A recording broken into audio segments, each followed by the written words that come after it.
Hey, what's going on, parents? Happy Teenager Tuesday. We are back with Teenager Tuesday. I think it's been right at a month that we haven't had an episode, and we're back. My name is Will Perry. If we haven't met, I'm the lead student pastor at Hope Fellowship, and the whole reason that we do this podcast is so that so that we can resource you as parents in your family, better inform you on stuff that's going on, and try to meet felt needs of your family. So if there is specific content that is on your mind, going on in your family, things that we haven't addressed before, or maybe it's something that we have that could really use some reiterating, bringing it back, updating it, please feel free to reach out to me. My email is wperry@hopefellowship.net. All right. Let's get into gambling, talking about sports gambling. With me today is the one and only Ian Grimm. One and only, Ian Grimm, Yeah. Ian, tell our listeners, the parents of Hope Fellowship that have teenagers, middle school, high school, tell them who you are, because you're on staff here. Yeah, I am on staff. I'm actually the kids pastor at Frisco East. Been here for about almost 3 years now. Yeah. But I'm also a small group leader on Wednesday nights, sophomore boys, hanging out all the time. Yeah, you have kids? I've got my own kids in high school. One's a senior, one's a sophomore, and then I got a 9-year-old. Yeah. So in the midst of it, always. In the thick of teenager world thick yourself. Of teenage raising. So yeah. Yeah, that's kind of what we're here. Talk about sports gambling. Yeah, we really are. And I had a parent a couple months ago, in November, start texting me about sports, like gambling. And we were texting back and forth. I finally called him and talked with his son. And from that conversation, it just wouldn't leave my mind, And when I would go to different campuses, I would just bring it up with some other parents. Sure.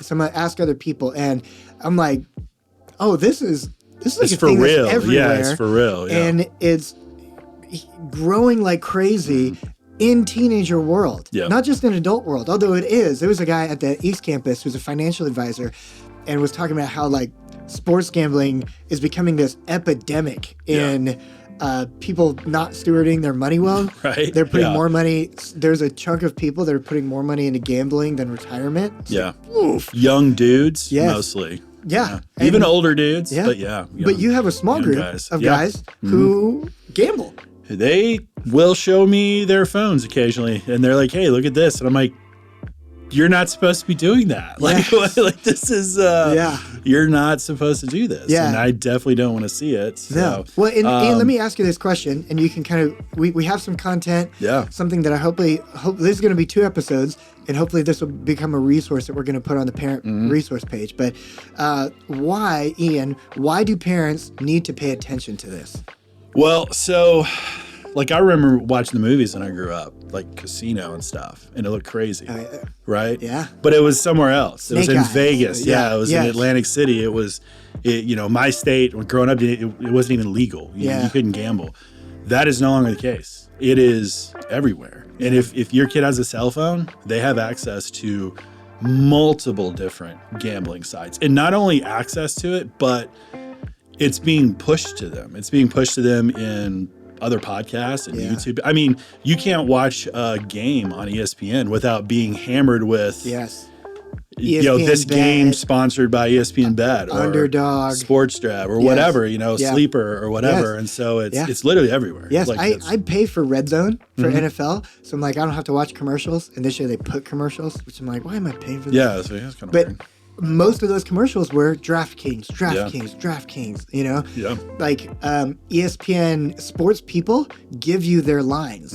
They give you their, hey, this is Matthew Berry tells you this is my bet. The insider betting and yes, all this this is stuff. my log. This is my over under, my parlay. In Texas, pools, which is kind of like entries into a pool, like that's a big thing. The parlays are massive. Yeah. And maybe the most addicting thing, I don't know. What are some things that your guys talk about? I mean, so I think this is a big thing with just about anything like this.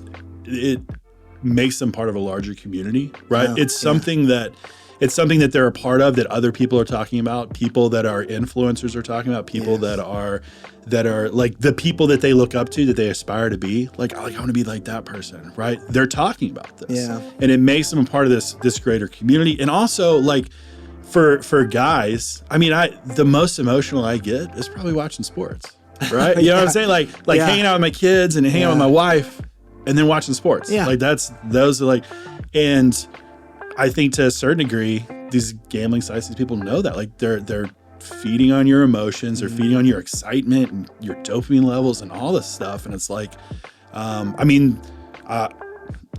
like full transparency, I don't gamble, right? I don't do that, but I would imagine the dopamine rush is pretty dang high when it hits, you know, and so which could be compared to a lot of other things that, you know, people jump out of airplanes to get super excited about or whatever, or do drugs or whatever. Like it's the same type of brain chemistry things that are happening. Yeah. And so, which is obviously way more prevalent in young men, and probably men are more susceptible to it. But, you know, it's just like any addiction, anything that is out there. I don't think it's good to live in a vacuum saying this is only guys, because what if there is something, you know, you have a daughter and it's, all the guys talk about it. You know, then that means there's something going on with a lot of the guys that your daughter's friends with, or that you're like, I'm not interested in that. I don't want to speak to that. You know, just because something maybe doesn't pertain to our child doesn't mean we can't have influence with them about that thing either. They're so connected. Like, kids are, you know, it's even if you know 100%, like I know my child doesn't do this because I actually had a conversation with him about it this week, but he's very aware of it because kids are talking about it. Which we're gonna go over two things and really be very practical next week. This week is a little bit more of, hey, we got to talk about it. Here are some risks and that kind of thing. But I do want to take a second and say, talking through this is not about trying to give you something to panic about or to be fearful of. As best as we can, I want to resource you with awareness to give you conversations and help you be more proactive in your parenting. So that's the ultimate goal about bringing this up in the first place. I do want to mention some things that I have heard from parents and students about how they get to it. And kind of on this tone, what sports gambling looks like for students today. Okay, it may include betting apps using fake money that normalizes the behavior. That's not good. No, distorts view of money. Following people with locks or picks or betting influencers. There's actually a guy on Instagram that I follow, and his whole thing is he makes very large bets on one hand of blackjack. I'm like, I would never do that. Okay. But oh my gosh, I love watching it.